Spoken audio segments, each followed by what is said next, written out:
Hi, it's Mr. Like again, and welcome to Like Science. Today I'm at the Rock Island Centennial Bridge. This bridge opened on July 12, 1940. It spans the Mississippi between Rock Island and Davenport. The whole bridge is 1,173 meters across. It's also 170 meters above the water. Can you recognize different parts of this bridge? Telling us, figuring out what kind of bridge this is? Let's learn more about it.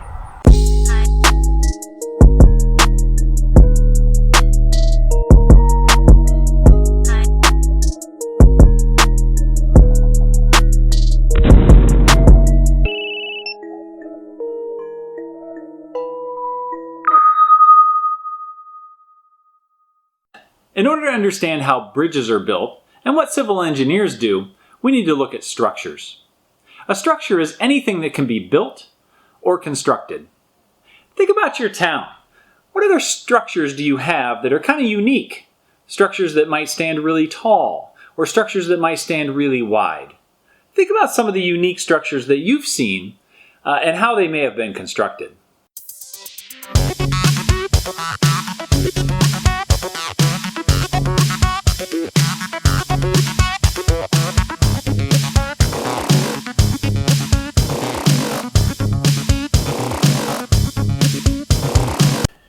Whenever we look at structures, we want to look at two main properties of the structure.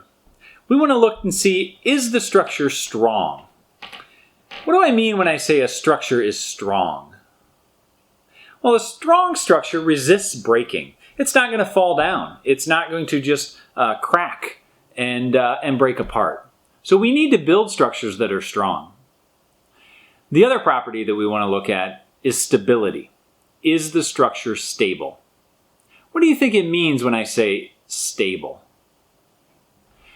Well, stable means it resists any motion that is placed on it. So if anything tries to push it, it won't actually move. Civil engineers, when they build structures that they want to last for a long time, they need to be both strong and stable. Let's think about how bridges are strong and stable, and all the different kinds of bridges that we have. What are the forces that are acting on structures? Remember, a force is any kind of a push or a pull on an object. So what are some things that are happening to the structures? Well, let's think about bridges. Well, one of the forces that is always kind of an issue is gravity or weight. We are going to have cars moving across this bridge. We are going to have possibly people moving across this bridge, possibly trains moving across the bridge. We have to think about weight a lot whenever we build anything. If you're building a school that has 2 stories to it, you want to be sure that that second story can support the weight of the people and the furniture and all the different things that are inside it. So weight is usually a pretty big deal. Another big thing with bridges could be wind. Here's a short video of what was called the Tacoma Narrows Bridge. This bridge sat in a gully where wind would come right over the mountains and push on the bridge. Take a look and see what happened to this bridge.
set up what's called a torsional wave, or a twisting wave within the bridge. Nowadays, all of our bridges have supports that kind of stop this torsional bending. What other forces could be acting on a bridge or a structure? Well, I know in certain parts of the world we're going to have to worry about earthquakes, right? So massive shaking could be an issue when you create a structure. So if you're creating structures in California or along different fault lines, you're going to want to put some extra special materials and joints in that structure so that it can resist the shaking. Okay, I want you to try something. I've got a card here, and I'd like you to try to make it stand up on its edge using just your hands. How can you get this card to stand up on its edge using just your hands? I'll give you a minute, then we can talk about it.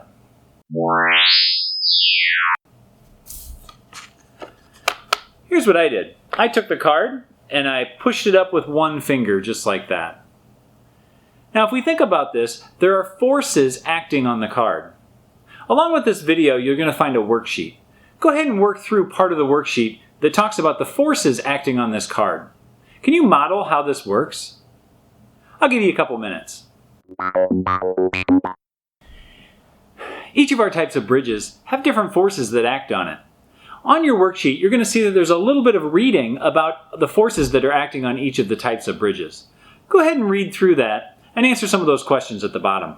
I'm going to put something together for you. Here I have a single-story structure. Here I have a single-story structure that I made. I've got a note card on the bottom. I've got 4 different pillars that I basically took a note card and wrapped it up with some tape. And then I have a roof on the top. Let's think about all of the forces that are acting on this structure. What's one force that we need to be really concerned about? Well, let's think. What is the roof doing in my structure? Well, the roof is going to have to hold some weight, isn't it? Weight comes to us from the force of gravity. Gravity pulls everything down. And whenever we make a structure, we have to be very careful about how much gravity and how much weight we're going to put on top of that structure. What are the pillars doing? Why do we have pillars in our structure? Well, the pillars are actually elevating our roof off of the ground. This allows us to go underneath the structure in either direction. Maybe we're going over a river, or maybe this is going to be the second story of the house. But our structure needs to be able to be elevated in order to have some height. What do you predict will happen if I started to put weight on the top of this? Civil engineers call weight a load. And for our purposes, I'm going to use pennies as our load. So what do you predict will happen if I start to put pennies on top of this? Write that down in your worksheet for a minute. I'll give you a second before we try it. All right, here we go. We're going to put some pennies on top of this. We'll start with just 1 penny. Did you notice what happened? Let's make it 2. 3. 4. 5. 6. 7. What do you notice is happening to the structure as I place pennies on it? 8. Oh! All right. After witnessing this collapse, do you consider this structure strong? Go ahead and answer that question on your worksheet. I'll give you a second.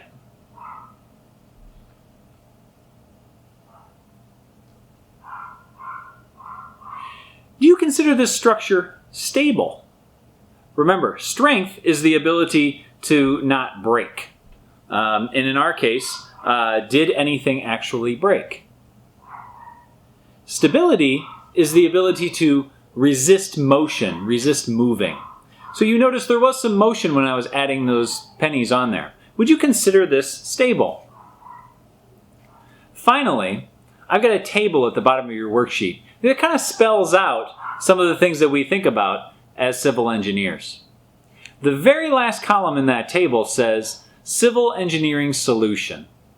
What solution could you come up with to make this stronger and more stable? See if you can come up with stuff, and I'll see you next time.